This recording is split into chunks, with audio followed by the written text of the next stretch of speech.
Hello दोस्तों, स्वागत है आपका हमारे यूट्यूब चैनल एजुकेशन बी में।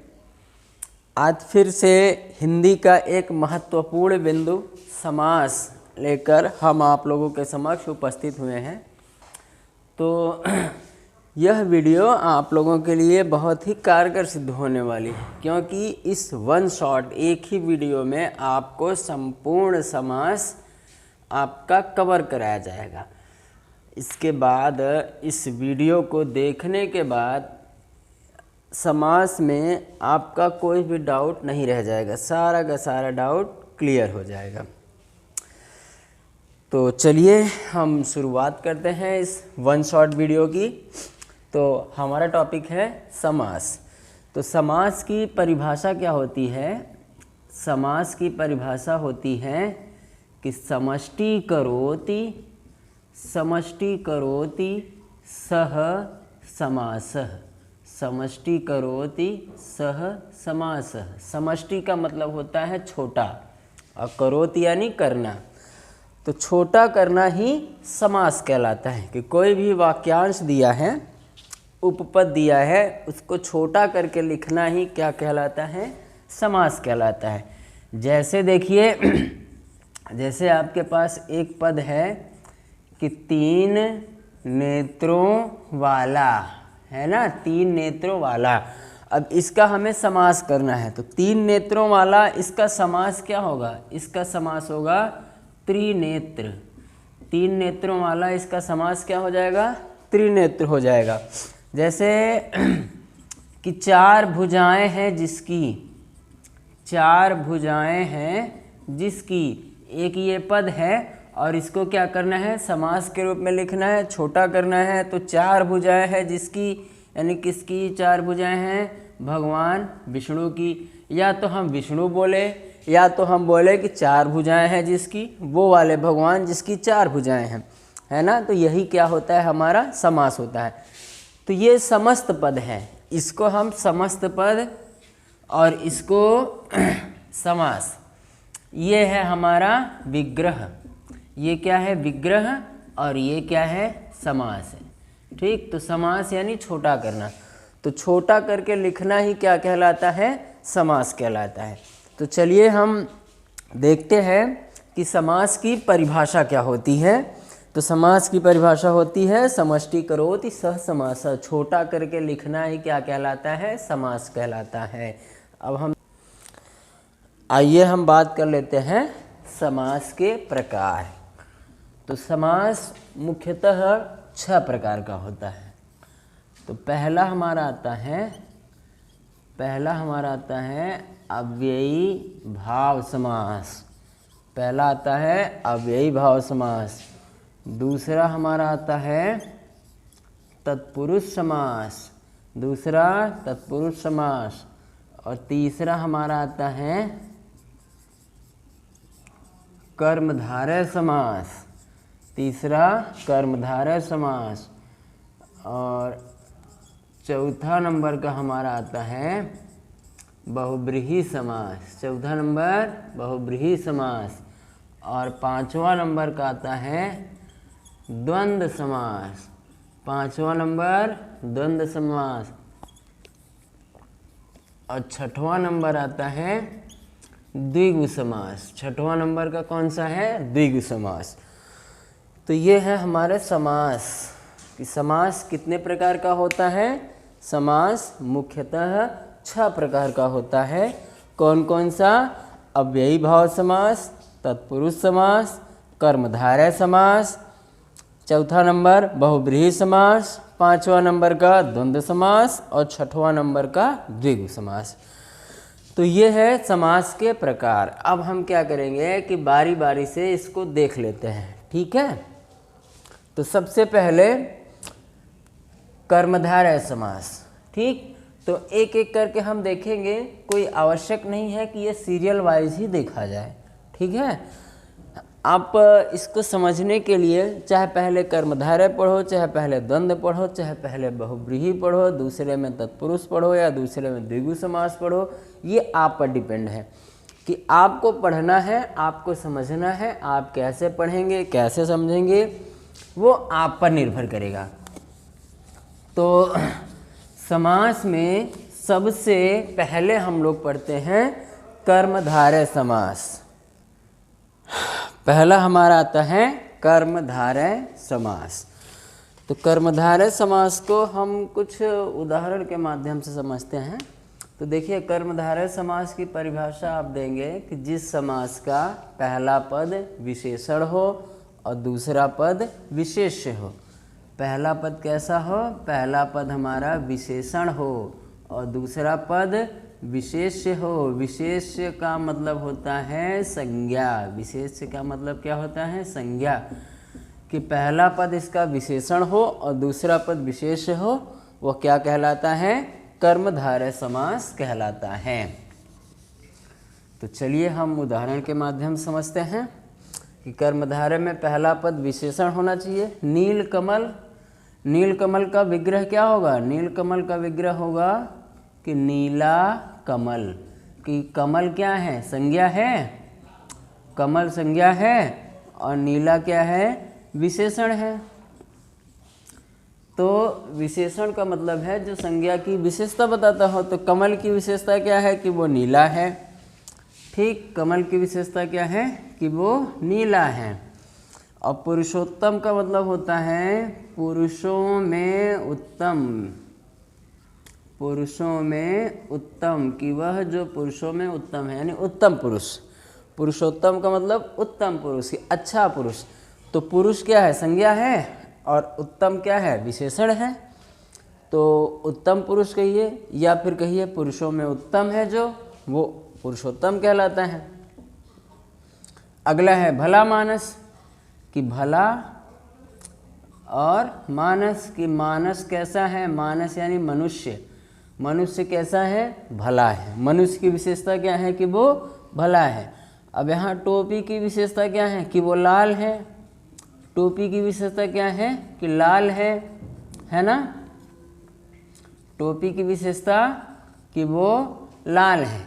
कि वह टोपी जो लाल है, वह टोपी जो लाल है क्या कहलाएगी? लाल टोपी। तो टोपी क्या है? संज्ञा है और लाल क्या है? विशेषण है। कुबुद्धि। कुबुद्धि का मतलब है, कुबुद्धि का मतलब है, कुबुद्धि का मतलब क्या होता है? कुबुद्धि का मतलब होता है कि वह बुद्धि जो कैसी है?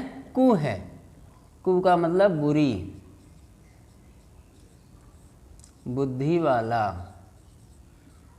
कुबुद्धि यानी बुरी बुद्धि, जिसकी बुद्धि क्या है? बुरी है, खराब है ना। वो क्या कहलाता है? कुबुद्धि। तो कुबुद्धि में कौन सा समास है? कर्मधारय समास है। अगला है दुरात्मा। दुरात्मा यानी बुरी आत्मा। दुरात्मा यानी बुरी आत्मा। की आत्मा कैसी है? बुरी है, खराब है। महात्मा। महात्मा का मतलब होता है महान आत्मा। महात्मा का मतलब क्या होता है? कि महान आत्मा। की आत्मा कैसी है? महान है। ठीक, तो आत्मा क्या है? विशेष्य यानी संज्ञा है और महान क्या है? विशेषण है। प्रधानमंत्री यानी प्रधानमंत्री की प्रधान और प्लस मंत्री, की मंत्रियों में जो प्रधान है, श्रेष्ठ है, वही क्या कहलाता है? प्रधानमंत्री कहलाता है। ठीक, तो प्रधान शब्द कैसा है? विशेषण है और मंत्री शब्द कैसा है? विशेष्य है। अगला उदाहरण है हमारा नीलांबर। नीलांबर का मतलब होता है कि नीला अंबर। नीलांबर का मतलब नीला अंबर। अंबर का मतलब आकाश। अंबर का मतलब किससे होता है? आकाश से। कि नीला आकाश। तो अंबर संज्ञा और नीला क्या है? विशेषण है। अगला है हमारा श्वेतांबर। श्वेतांबर, श्वेत और प्लस अंबर, श्वेत प्लस अंबर। कि अंबर यानी आकाश, या यहाँ अंबर का लिया जाएगा कपड़ा से। ठीक है, अंबर का मतलब क्या है? कपड़ा है। तो श्वेत यानी सफ़ेद, अंबर यानी कपड़ा। तो जो सफ़ेद कपड़ा है, कपड़ा की विशेषता क्या है? कि वो सफ़ेद है। अब महादेव यानी देव जो महान है, महादेव का विग्रह क्या होगा कि देव जो महान है, यानी महान देव। देव कैसा है, महान है, कि देव जो महान है क्या कहलाएगा, महादेव। काली मिर्च, काली मिर्च यानी काली शब्द क्या है, विशेषण, और मिर्च क्या है, विशेष्य है, कि मिर्च की विशेषता क्या है कि वो काली है। अगला है नीलकंठ, नीलकंठ यानी नीला कंठ, नीला कंठ, कंठ कैसा है नीला है। कापुरुष, कापुरुष का मतलब होता है कायर पुरुष, कापुरुष का मतलब कायर पुरुष। तो पुरुष क्या है, संज्ञा है, और कायर क्या है, विशेषण है। तो विशेषण प्लस विशेष बराबर कर्मधारय समास। अगला शब्द है हमारा प्रधानाध्यापक। प्रधानाध्यापक यानी प्रधान प्लस अध्यापक, कि अध्यापक यानी प्रधान, कि अध्यापक जो प्रधान है। तो प्रधान शब्द क्या है, विशेषण, और अध्यापक विशेष्य है। ठीक, फिर है महापुरुष, महापुरुष यानी महान पुरुष, महापुरुष यानी महान पुरुष। तो महान विशेषण और पुरुष विशेष। महावीर, महावीर यानी महान वीर, महावीर क्या होगा, महान वीर होगा। पीतांबर यानी पीला, पीत माने पीला और अंबर माने कपड़ा, अंबर माने कपड़ा, तो पीला कपड़ा। कपड़ा की विशेषता क्या है कि वो पीला है। ये था कर्मधारय समास। अब इसके बाद हम आते हैं बहुब्रीहि समास में।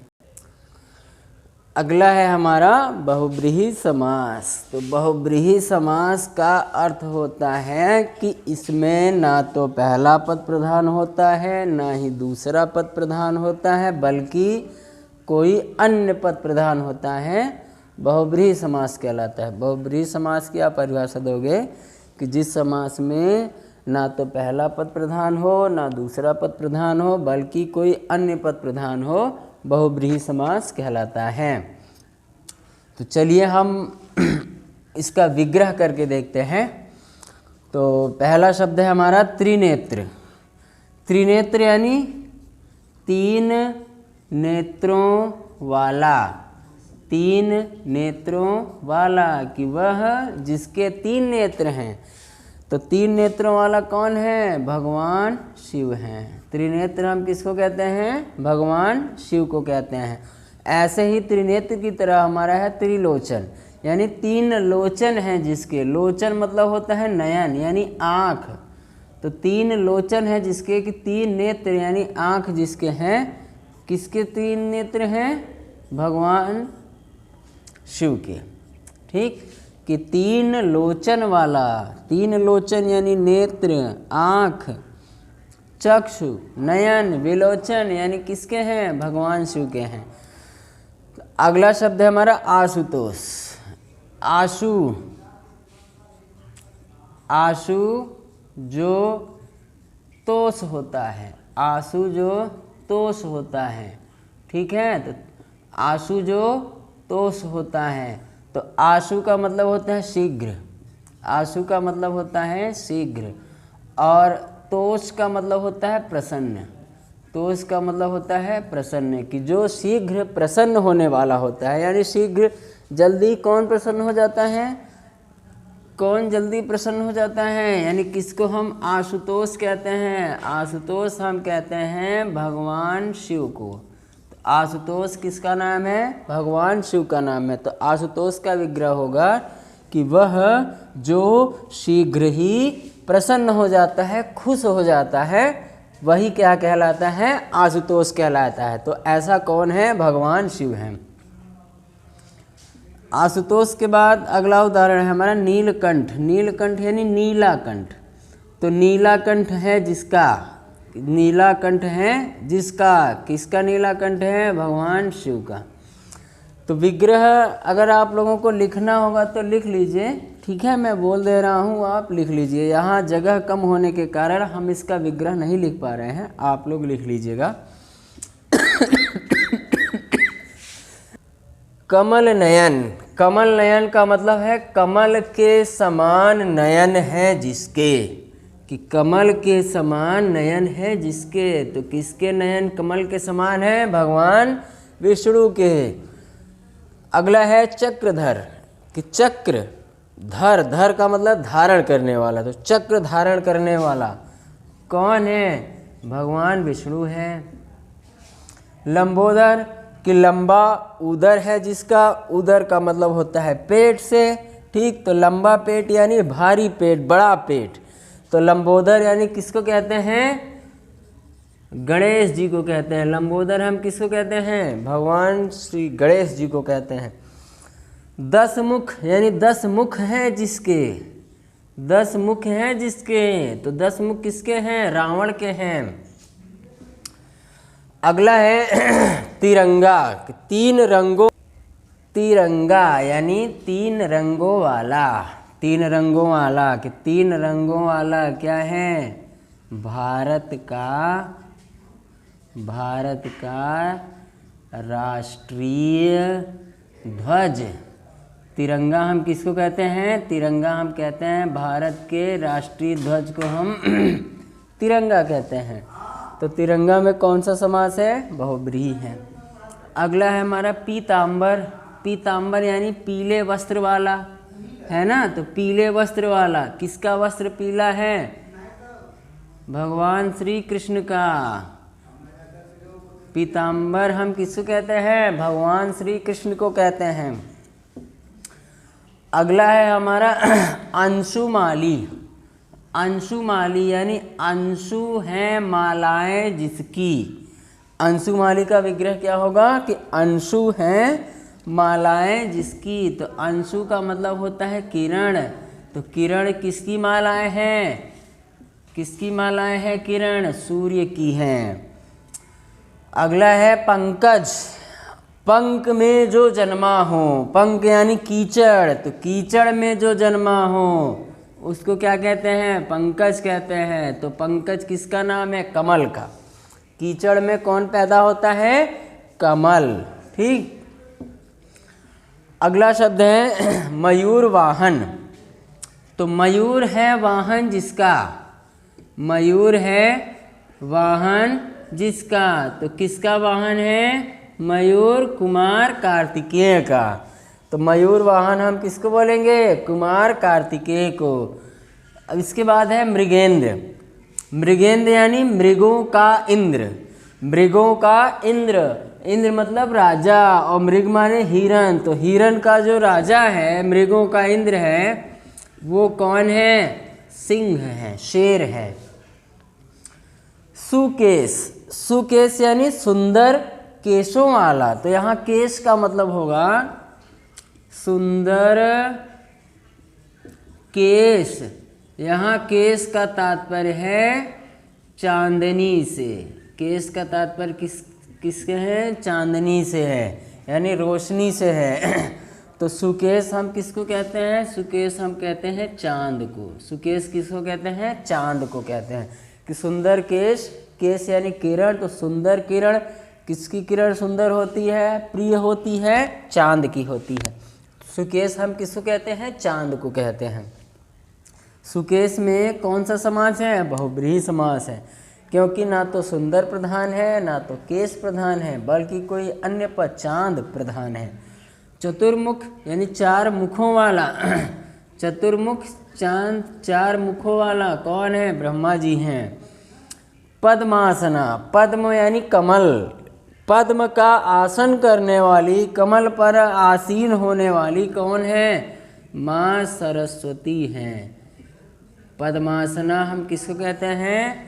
पद्मासना हम कहते हैं माँ सरस्वती को कहते हैं। अगला शब्द है मृत्युंजय। मृत्युंजय यानी मृत्यु को जीतने वाला, मृत्यु को जीतने वाला कौन? शिव। मृत्युंजय किसका पर्यायवाची है? भगवान शिव का है। तो ये था हमारा बहुब्रीहि समास। तो मित्रों, आप लोगों ने देखा होगा कि इसमें बहुत से ऐसे शब्द हैं जो बहुब्रीहि में आते हैं, और सेम यही शब्द हमारे कर्मधारय में आते हैं। तो कर्मधारय की परिभाषा होती है जो पहला पद विशेषण हो, और बहुब्रीहि की परिभाषा होती है जिसमें कोई अन्य पद प्रधान हो। तो अगर ऐसा कभी, जैसे नीलकंठ कभी परीक्षा में आएगा, एग्जाम में आपसे पूछेगा, तो उसमें बहुब्रीहि समास या फिर कर्मधारय समास ऑप्शन में रहेगा। तो अगर ऐसा आता है तो आप हमेशा बहुब्रीहि के साथ ही जाना, क्योंकि बहुब्रीहि हमेशा बड़ा होता है। ठीक है, कर्मधारय आप नहीं लगाओगे। एग्ज़ाम में ऑप्शन दिया है बहुब्रीहि और कर्मधारय दोनों दिया है, तो आप हमेशा कर्मधारय बहुब्रीहि के साथ ही जाएंगे, कर्मधारय के साथ नहीं जाएंगे। यदि बहुब्रीहि नहीं दिया है तब आप कर्मधारय के साथ जा सकते हैं। अब एग्ज़ाम में दे देगा, कहेगा नीलकंठ में कौन सा समास है, इसका विग्रह करेंगे तो इसका विग्रह दो हो रहा है, एक हो रहा है नीलाकंठ और एक हो रहा है नीला कंठों वाला।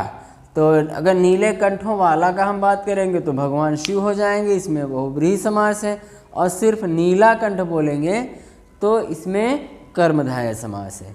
तो कर्मधारय और बहुब्रीहि एग्जाम में दोनों आता है, तो आपकी पहली प्राथमिकता बहुब्रीहि ही होनी चाहिए, कर्मधारय नहीं।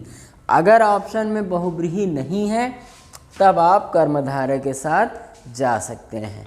ठीक है, अब बहुब्रीहि के बाद हमारा तीसरा नंबर का आता है, तीसरा नंबर का हमारा आता है द्विगु समास। तो द्विगु समास की परिभाषा होती है संख्यावाची द्विगु, कि वह समास जो संख्यावाची हो वो क्या कहलाता है, द्विगु समास कहलाता है। तो इसको हम बोलेंगे संख्यावाची द्विगु। तो देखिए इसमें जितने भी शब्द आएंगे वो सभी क्या होंगे, संख्यावाची आएंगे। तो पहला शब्द है शताब्दी। शताब्दी का मतलब होता है शत धन अब्दी, शत धन अब्दी। शत मतलब 100, शत मतलब 100, और अब्दी का मतलब होता है वर्ष, 100 वर्ष, यानी 100 वर्षों का समाहार ही क्या कहलाता है, शताब्दी कहलाता है।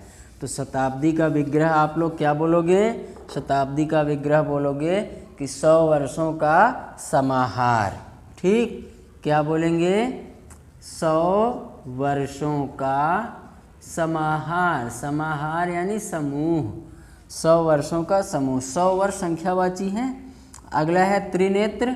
त्रिनेत्र यानी 3 नेत्र, 3 नेत्र, तो 3 नेत्रों का समाहार, 3 नेत्रों का समाहार या समूह। तो त्रिनेत्र आप लोग इसके पहले भी पढ़े थे बहुब्रीहि समास में। तो त्रिनेत्र यानी 3 नेत्रों वाला। बहुब्रीहि में आप लोग पढ़े थे 3 नेत्रों वाला, कि जिसके 3 नेत्र हैं भगवान शिव। तो ये डाउट है, आप लोग क्लियर कर लीजिए कि यदि एग्ज़ाम में त्रिनेत्र शब्द आ जाए, विकल्प में रहे बहुब्रीहि समास और द्विगु समास और कर्मधारय समास, तो आप किसके साथ जाओगे, आप बहुब्रीहि के साथ ही जाना, क्योंकि बहुब्रीहि सबसे बड़ा होता है। ठीक है, अब बहुब्रीहि नहीं दिया है तो त्रिनेत्र आप किसके साथ जाओगे, द्विगु समास के साथ जाओगे, क्योंकि संख्यावाची है। अगर बहुब्रीहि दिया है तो आप बहुब्रीहि के साथ जाइए, बहुब्रीहि नहीं दिया है तब आप किसके साथ जाइए, द्विगु समास के साथ जाइए। तो त्रिनेत्र यानी 3 नेत्रों का समूह या समाहार।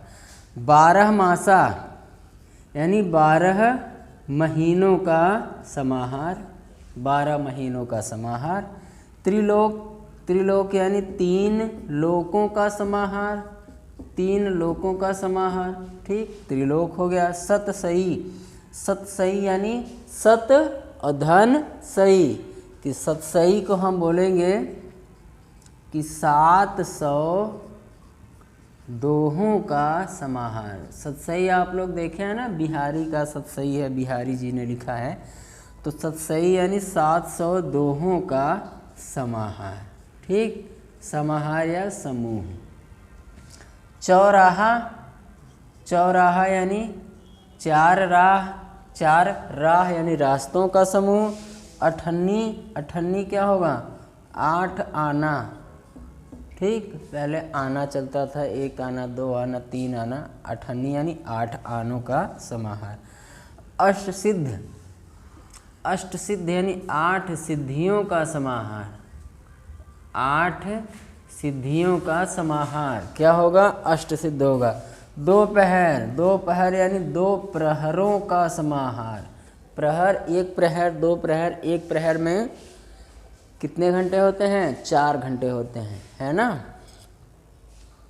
नहीं, एक प्रहर में 3 घंटे होते हैं, तो 2 प्रहर में 6 घंटे होते हैं। ठीक, तो प्रहर गिना जा संख्यावाची है दोपहर। फिर है त्रिफला। त्रिफला का मतलब 3 फलों का समाहार, है ना? 3 फलों का समाहार। 3 फलों का समाहार क्या कहलाएगा? त्रिफला कहेगा। चौपाई, ठीक, चौपाई। चौपाई मतलब 4 पदों का समाहार। चौपाई यानी 4 पद। चौपाई यानी 4 पद, तो 4 पदों का समाहार क्या कहलाएगा? चौपाई कहलाएगा, संख्यावाची। अगला है नवरत्न। नवरत्न यानी 9 रत्नों का समाहार। त्रिवेणी। त्रिवेणी यानी 3 वेणी। 3 वेणियों का समाहार। और वेणी का मतलब क्या होता है? नदी। तो त्रिवेणी गंगा, यमुना, सरस्वती, त्रिवेणी संगम को कहते हैं, हमारे प्रयागराज में है। सप्ताह। सप्ताह यानी सप्त, धन अह। सप्त यानी 7, सप्त यानी 7, और अह का मतलब होता है दिन। तो 7 दिनों का समाहार क्या कहलाता है? सप्ताह कहलाता है। अष्टाध्यायी। अष्टाध्यायी यानी 8 अध्याय। 8 अध्याय अष्टाध्यायी। त्रिभुवन। त्रिभुवन यानी 3 भुवन। 3 भुवन का समाहार। 3 भुवन, भुवन का मतलब होता है लोक से, ठीक। तो त्रिभुवन यानी 3 लोकों का समाहार। नवग्रह। नवग्रह का मतलब कि 9 ग्रह। 9 ग्रह, 9 ग्रहों का समाहार नवग्रह। त्रिभुज। त्रिभुज का मतलब 3 भुजाओं का समाहार, ठीक। 3 भुजाओं का समाहार क्या कहलाता है? त्रिभुज कहलाता है। नवरात्रि। नवरात्रि यानी 9 रातों का समाहार। 9 रातों का समाहार नवरात्रि कहलाएगा। तिरंगा। तिरंगा यानी 3 रंग, इसमें 3 रंग हैं, 1 2 3। तिरंगा आपने बहुब्रीहि में भी पढ़ा है। तो अभी मैंने बताया था कि बहुब्रीहि और द्विगु समास में अगर एग्जाम में ऑप्शन आता है तो तिरंगा बहुब्रीहि के साथ जाएगा। अगर बहुब्रीहि नहीं है तब तिरंगा किसके साथ जाएगा? द्विगु समास, क्योंकि ये संख्यावाची है। तो ये था द्विगु समास। अब इसके बाद हमारा आता है द्वंद्व समास। ये है हमारा द्वंद्व समास। तो द्वंद्व का मतलब होता है लड़ाई झगड़ा। तो लड़ाई झगड़ा किस में होता है? परस्पर, जिसमें परस्पर विरोधी गुण होते हैं। तो द्वंद्व समास की परिभाषा आप लिखोगे कि वे शब्द जो परस्पर विपरीत होते हैं, जो परस्पर विपरीत गुणों वाले होते हैं और जिसमें सामासिक चिन्ह लगा होता है, वो क्या कहलाते हैं? द्वंद्व समास कहलाते हैं, ठीक है। तो चलिए हम उदाहरण के माध्यम से देखते हैं। द्वंद्व समास के बीच में सामासिक चिन्ह लगा होता है, और सामासिक चिन्ह का मतलब होता है और, कि कोई शब्द है कि माँ और बाप, कि माता और पिताजी, तो जब और शब्द का लोप होता है तो और शब्द हट करके उसके बीच में सामासिक चिन्ह आ जाता है, ठीक है। तो ये है समास पद। अब हम क्या करेंगे? इसका विग्रह करेंगे। तो देश विदेश, तो देखिए दोनों परस्पर विरोधी गुण हैं, एक स्वदेश एक विदेश। तो देश और विदेश, इसका विग्रह क्या होगा? कि देश और विदेश, ठीक। स्वदेश और विदेश। माँ बाप, इसमें भी परस्पर विरोधी गुण हैं। माँ बाप का विग्रह क्या होगा? माँ और बाप। एक चीज़ ध्यान रखिए, द्वंद्व समास तभी होगा कि जब शब्दों में परस्पर विरोधी गुण होंगे, कि दोनों एक दूसरे के विपरीत होंगे, तभी उसमें द्वंद्व समास आएगा। जैसे आपसे कोई कह दे कि माँ माँ माँ माँ, इसमें भी सामासिक चिन्ह लगा है, लेकिन ये द्वंद्व समास नहीं है। क्यों? क्योंकि इसमें पर विरोधी गुण है ही कहाँ, दोनों तो सेम हो गए। तो इसमें कौन सा समास है? अव्ययी भाव समास है। तो चलिए इसके बाद हम आगे आप लोगों को पढ़ाएंगे। कुछ और शब्द ले लेते हैं, ऐसे रोटी रोटी, रोटी रोटी। क्या ये द्वंद्व समास है? नहीं है। क्यों नहीं है? क्योंकि इसमें विरोधी गुण नहीं है, ये एक दूसरे के विपरीत नहीं है। सामासिक चिन्ह तो है, लेकिन ये एक दूसरे के विपरीत नहीं है। विपरीत नहीं है इसलिए ये द्वंद्व समास नहीं है। अब विपरीत करने के लिए जैसे हम कह दें कि दाल रोटी, विपरीत गुण हो गया, तो ये कैसा समास है? द्वंद्व समास है। ठीक, तो द्वंद्व समास में दो पद होंगे और दोनों पद कैसे होंगे? परस्पर विरोधी होंगे, दोनों एक दूसरे के विपरीत होंगे, तभी वहाँ द्वंद्व समास होगा और बीच में सामासिक चिन्ह भी लगा रहेगा। खरा खोटा, खरा खोटा, खरा मतलब अच्छा, खोटा मतलब खराब। तो अच्छा खराब, तो हम लिखेंगे कि खरा और खोटा। क्या लिखेंगे? खरा और खोटा। स्त्री पुरुष, स्त्री पुरुष यानी स्त्री और पुरुष, स्त्री और पुरुष। ठीक, माता पिता, माता पिता यानी माता और पिता, माता पिता यानी माता और पिता। तो ये है हमारा द्वंद्व समास। इसके आगे तो ये है हमारा द्वंद्व समास। द्वंद्व में आपको क्या करना है? सिर्फ और लगा देना है। और याद रहे कि द्वंद्व समास में परस्पर विरोधी गुण होते हैं और बीच में सामासिक चिन्ह लगा रहता है, वो क्या कहलाता है? द्वंद्व समास। हर्ष विषाद, कि हर्ष और विषाद, खुश और दुख, पाप और पुण्य, दिन रात यानी दिन और रात, उत्थान पतन, उत्थान और पतन। गंगा यमुना का विग्रह क्या होगा? कि गंगा और यमुना। सुख दुख का विग्रह क्या होगा? कि सुख और दुख। सुख दुख का विग्रह क्या होगा? इसका विग्रह होगा सुख और दुख। अन्न और जल, घी और शक्कर, रुपया और पैसा, ऊंच और नीच, जन्म और मरण, छोटा और बड़ा, उल्टा और सीधा। तो ये है हमारा द्वंद्व समास। ठीक, अब द्वंद्व के बाद अगला हमारा आता है, अगला है हमारा अव्ययी भाव समास। अव्ययी भाव समास का मतलब है, इसकी परिभाषा आप लिखोगे कि जिस समास का पहला पद अव्यय हो वह अव्ययी भाव समास कहलाता है। अच्छा, अव्यय की पहचान आप कैसे करेंगे? तो अव्यय पद वे होते हैं कि जिस पर लिंग वचन कारक का कोई प्रभाव नहीं पड़ता है। ना तो वो पुल्लिंग होगा, स्त्रीलिंग होगा, ना ही वो एक वचन या बहुवचन होता है, और ना ही उसमें कोई कारक चिन्ह लगता है। तो जो ऐसे शब्द होते हैं वो हमारे अव्यय शब्द कहलाते हैं। ठीक है, तो अव्यय को ही क्या कहते हैं? अविकारी शब्द कहते हैं। तो जो अव्यय शब्द हैं या जो अविकारी शब्द हैं वही शब्द हमारे क्या आएंगे? अव्ययी भाव समास में आएंगे। तो देखिए कि जिस समास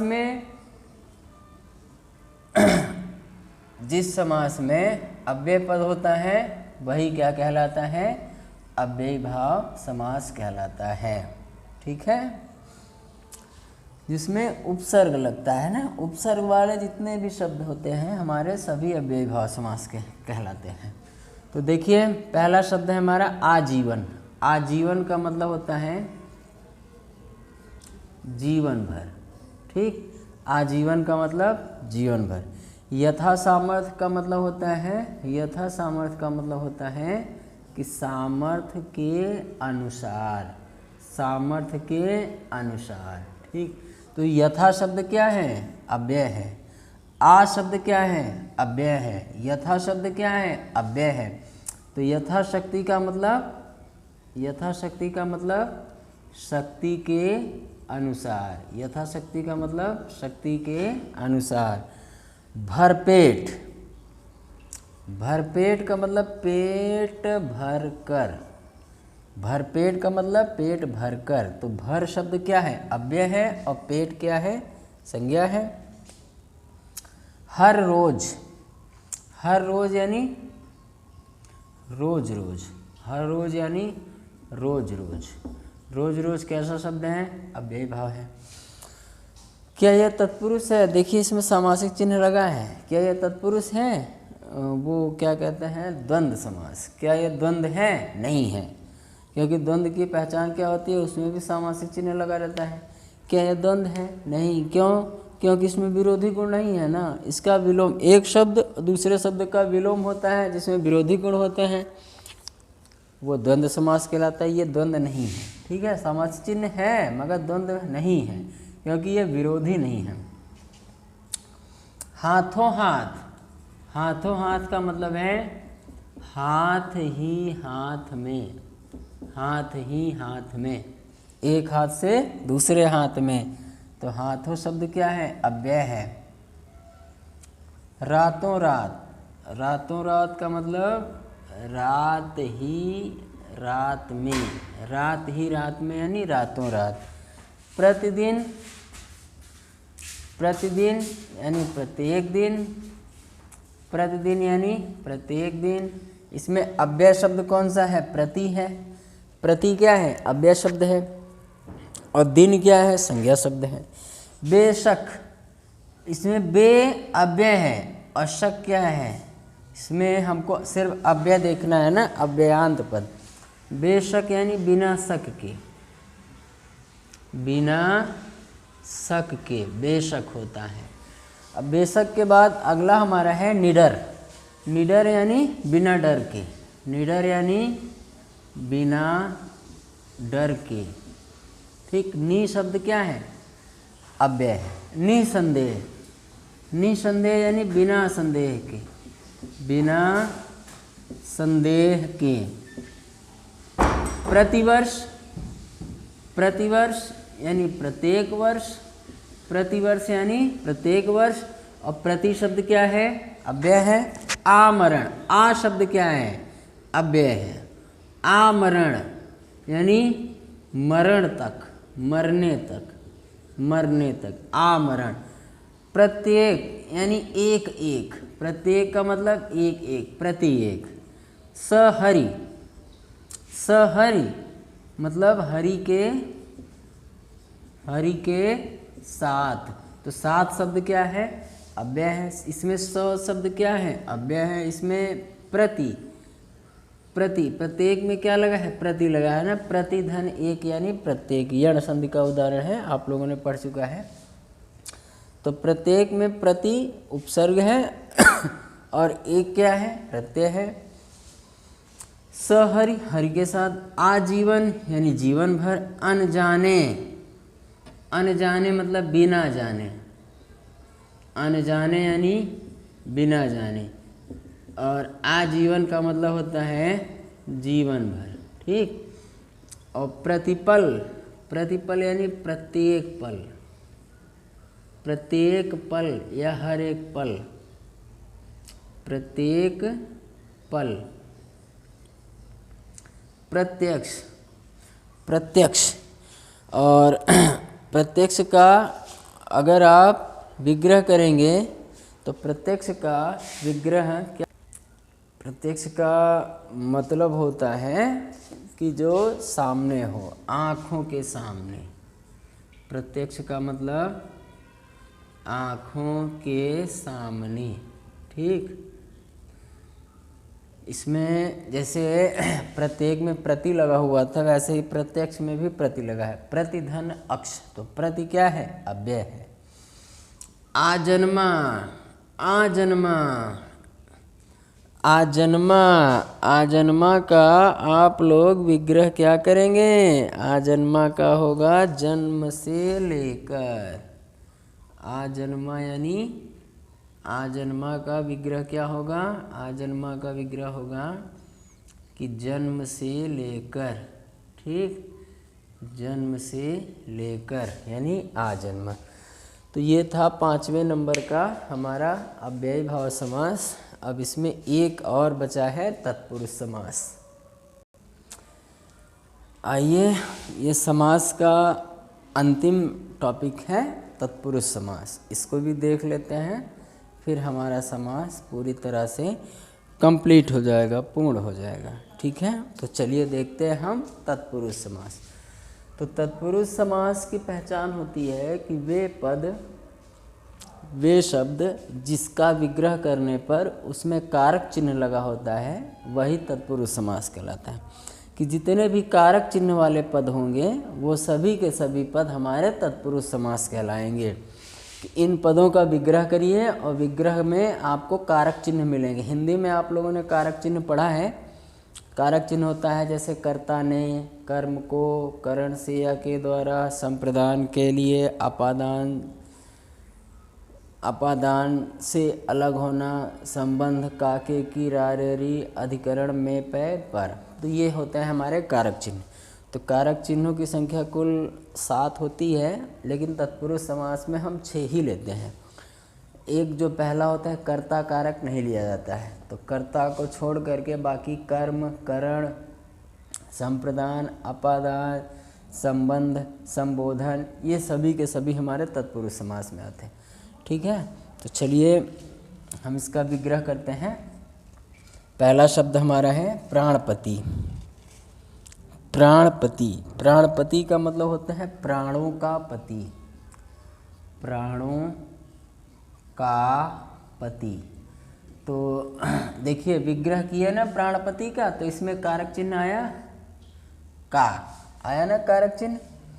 नगरवासी, नगरवासी यानी नगर में नहीं, नगर का वासी, नगर का वासी। ठीक, नगरवासी का विग्रह होगा नगर का वासी।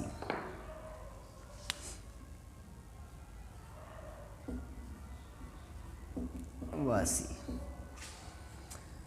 परलोक गमन, परलोक में